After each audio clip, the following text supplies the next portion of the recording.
back, it is Bones. And let's go ahead and take a look at some custom work that I have done. Now, first to start off, let's go ahead and talk about custom work. Now, me personally, I'm not necessarily a big fan of making characters that I think down the pipeline McFarlane is actually going to release. It's always a scary situation when you put a lot of work into a custom and then McFarlane turns around and releases the figure officially. So I could go ahead and start doing a custom Guy Gardner Green Lantern figure. You know, I could start thinking about it, getting the parts ready, but I just kind of feel like I'm going to hold off on that one because that is a character that McFarlane could end up making in the near future. Now, you also see a lot of customs online, on the gram or on Reddit, and usually that's the best place to get ideas for customs. You do see a lot of people making Marvel characters out of McFarlane parts that actually look really awesome. A lot of detailed sculpt work. And of course, as always, I say your imagination is your only limit to what you can create. So in that way, I'm more of a fan of, I started liking a lot of like concept customs, which means that they are not necessarily based off of a character from the comics or from anything like that. They are more just characters coming straight from your imagination. Now, I have gotten a lot of inspiration from checking out some images of like AI characters that are based on Batman, or even just looking around online for ideas and inspiration that of things I want to make that I don't necessarily think McFarlane will end up making. Now, besides that, I am a big fan of taking figures that McFarlane gives us and just, you know, raising them up a little bit.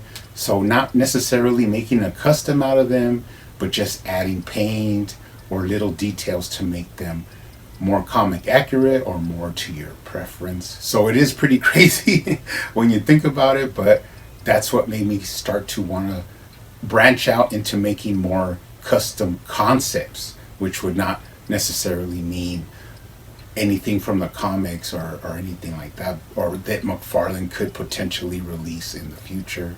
And that's where we come into the Dark Reaper. Now, I do have a story behind this figure, like a little synopsis sort of that me and Botten played around with, and that is that maybe like in a Elseworlds, there is no Batman, but there is a Gotham City.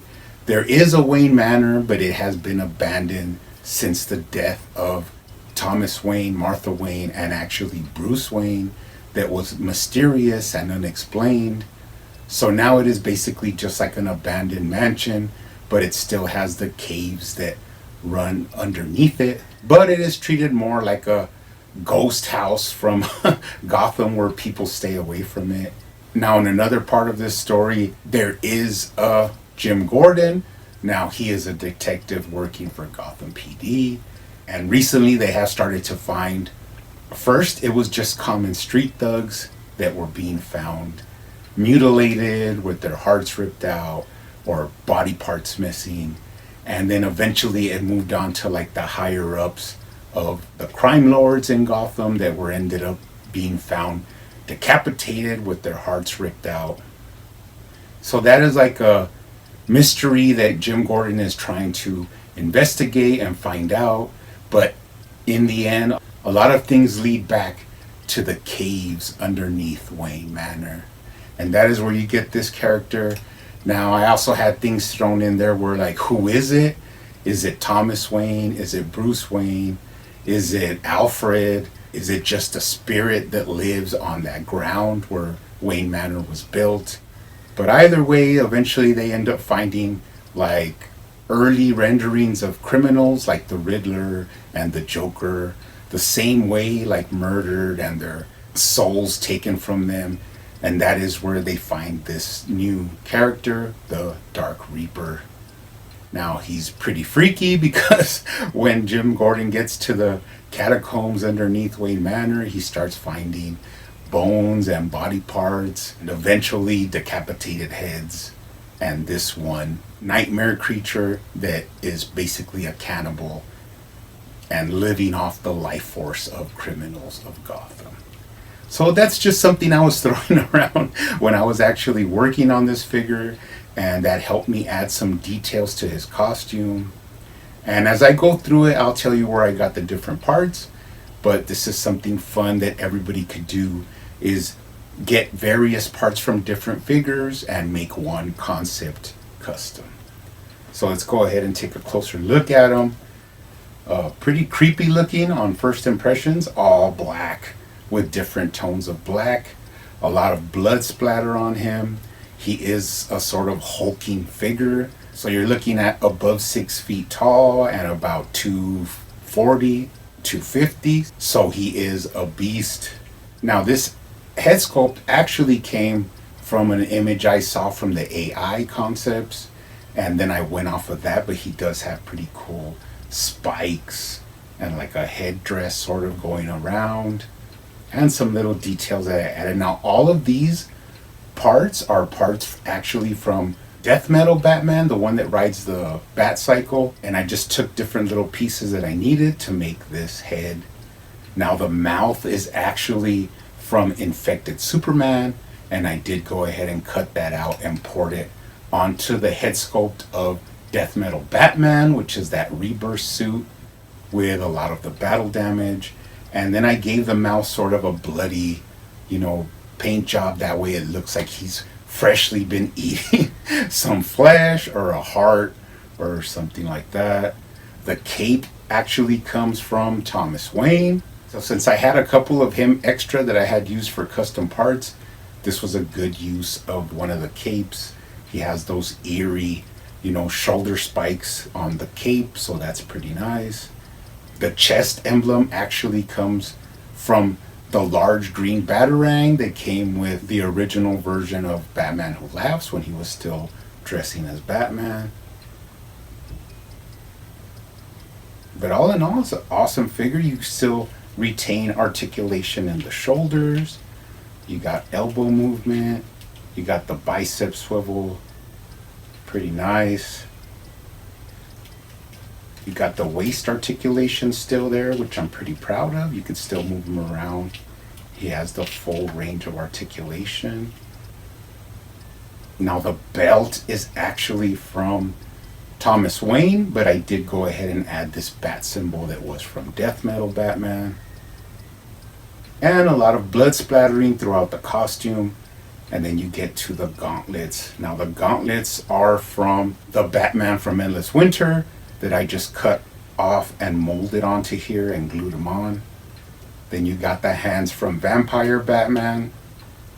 And of course, a generous amount of blood splattered throughout the costume and the gauntlets and the hands across the belt and down into the legs. Now, to me, this guy is like living in the caves, doesn't really care about personal hygiene. So that's why he's just grimy and filled with blood and all sorts of, remnants of bodies, and he don't really care. Now, one of the bad things was that the head articulation remains the same as with the plug, but you do get some pretty nice movement and, of course, attitude out of that. Can look down really well. Of course, up is a no-no, but to the side and tilted, you get all that nice movement. Now, back to the legs. You still have a little bit of thigh swivel, but this figure was not known for its massive amount of thigh swivel. You got bend in the knees. Nice paint job where I added actually some flat black and some gloss black, and then a lot of paint splatter moving down into the boots. Now I kept the boots the same, but what I did add were these blades or spikes on the shins, and I imagine he uses the ones on his gauntlets and the ones on his shins just to like rip open people's chest cavities or decapitate them or basically murder them in some savage fashion. But that is basically all of him. I did paint everything in black with different layers of flat matte black and also glossy black. So pretty happy with him. I did make actually one accessory for him, which was I actually sculpted out this heart that you can actually place into that vampire Batman hand, and he holds it pretty well.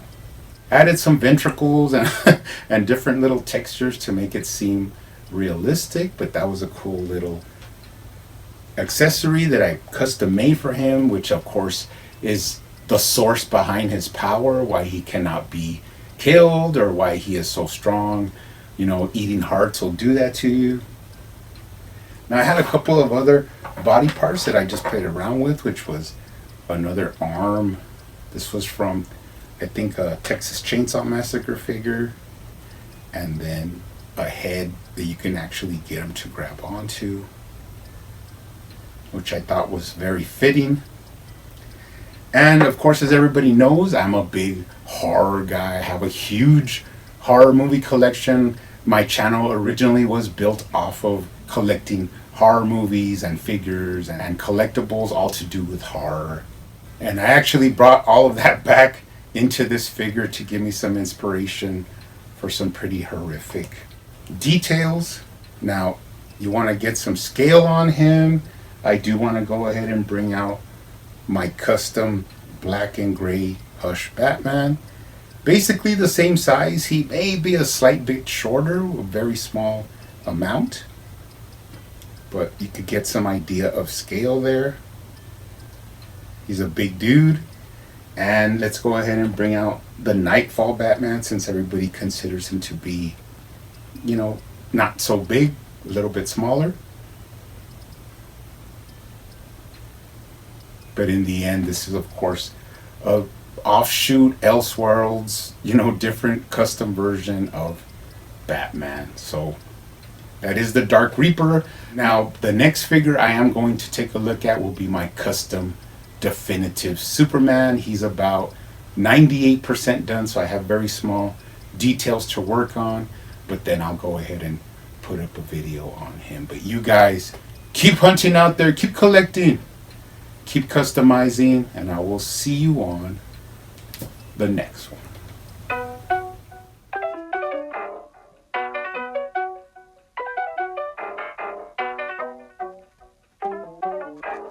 They used to call me Crazy Joe, but now they can call me Batman.